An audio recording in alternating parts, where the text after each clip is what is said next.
welcome back to my channel. Mia here. Today's video is going to be my wrap-up for the month of August. I will try to do this video as quickly as I can because I don't know if you can tell, the lighting is kind of yellowish, and that's because the sun is setting, so I'm losing my lighting. I'm gonna try to go through these books as quickly as I can. I did had a pretty good month in comparison to the previous 4 or 5 months where I didn't read anything at all. So I did manage to read all of these books here. I will go into detail with some of them, and others for which I have already made a book review for, I'll just tell you the overall rating, and I'll link the review somewhere up here so that you can watch it if that's something you're interested in. So let's go ahead and get started. This month I managed to read one adult sci-fi story.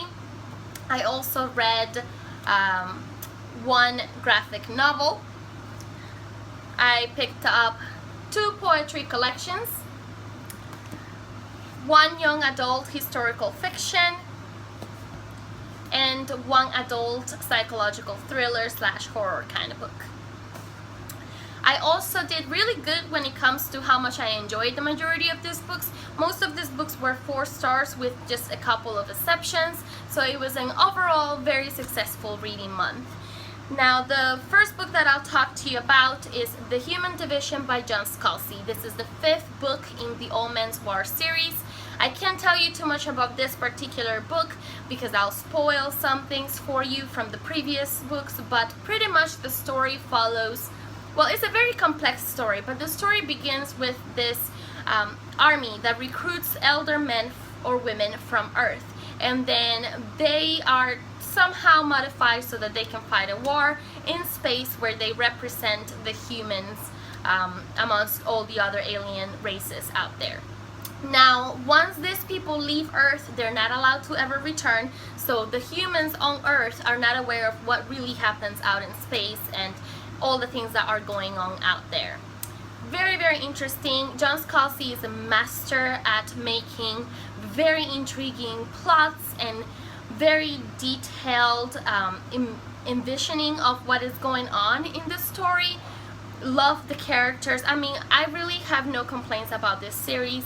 I almost gave this book 5 stars. It was just so good. Honestly, I'm not even sure why I didn't give it 5 stars. Probably because I wanted more, but it was just an amazing, amazing story. The story as the books progress just keeps getting more and more elaborate.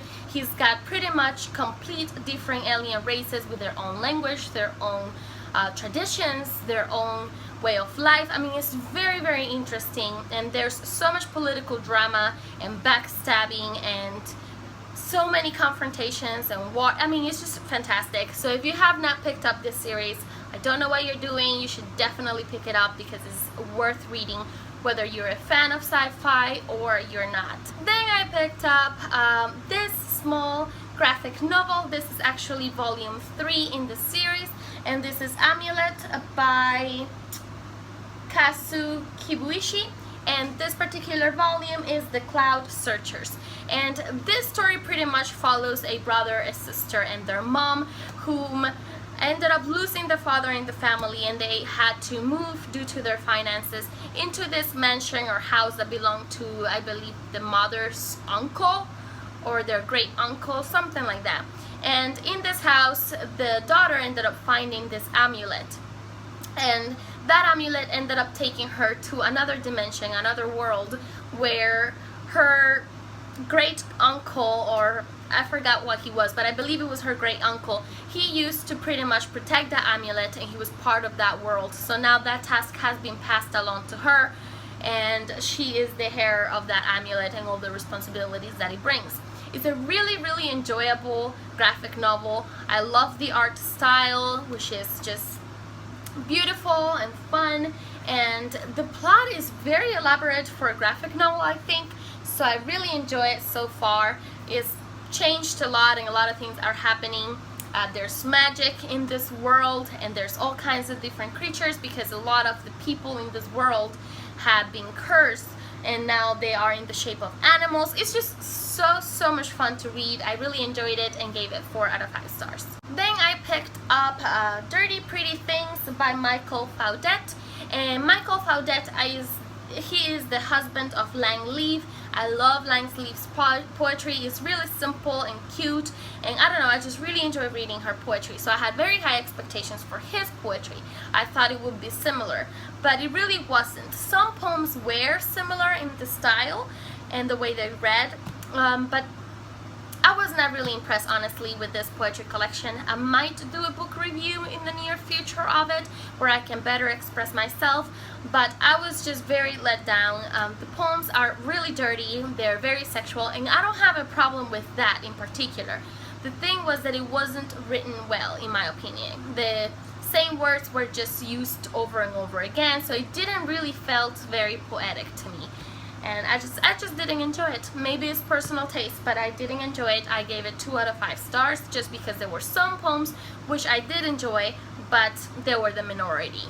I also picked up this month Milk and Honey by Rupi Kaur, and this is a poetry collection I've been wanting to read forever. Now, I won't go into too much detail about this particular poetry collection, neither will I do that for the next 2 books because I did a book review for them. So pretty much enjoyed some of the poems, didn't enjoy a lot of the poems. This was kind of like a so-so right in the middle book. I ended up giving it 3 out of 5 stars. I'm glad I read it, but I wasn't completely impressed with it. It didn't blow me away, and I do say more about it on my review, so if that's something you're interested in seeing or hearing about, I will link it somewhere above for you to watch if you want to. On a more positive note, I also read My Lady Jane. This is by Cynthia Hand, Brody Ashton, and Jody Meadows, and this was so enjoyable. It's just a very fun read. Pretty much it's a retelling of Lady Jane, who was Queen of England for 9 days. In this book, they kind of rewrite her story, so they give her a much better ending than the one she had in history. They do keep some of the historical facts true throughout the story, but this is a story that is supposed to be taken very lighthearted. It is a comedy for the most part, and you're just supposed to read it, laugh along with it, mock what they mock with them, and just kind of enjoy the ride. It's not something you're supposed to really think too much of or just pretty much dissect the book. You're not really supposed to do that with this kind of story. You're just supposed to read it and enjoy the ride. That's what I did, and I absolutely loved it. I gave it 4 out of 5 stars, and I do have a review for this book, which again I'll link somewhere here if you would like to watch it. And the last book that I read this month was Bird Box, and this is by Josh Malerman.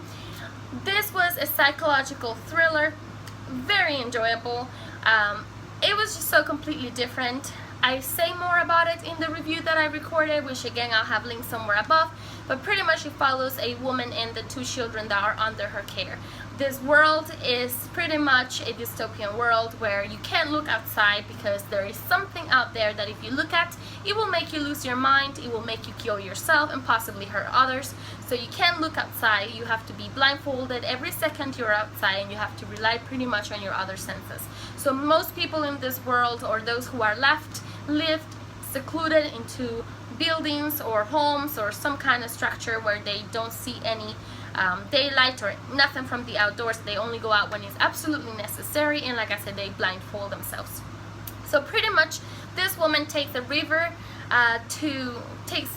a boat down the river to where she believes she and the children will be safer than in the house that they've been in, and they're blindfolded. So it follows their story, and I just absolutely loved it. Like I say, I do say more about it on my review, so if you want to hear more of my thoughts on this book, just go ahead and check that review out.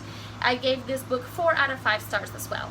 There you have it. Those are the books that I read during the month of August. I am so sorry for the lighting. It just kept getting darker and darker and darker, but I think we made it just in the nick of time. I hope you guys enjoyed this video. Leave me some comments down below of what you have read during the month of August. What was your favorite read?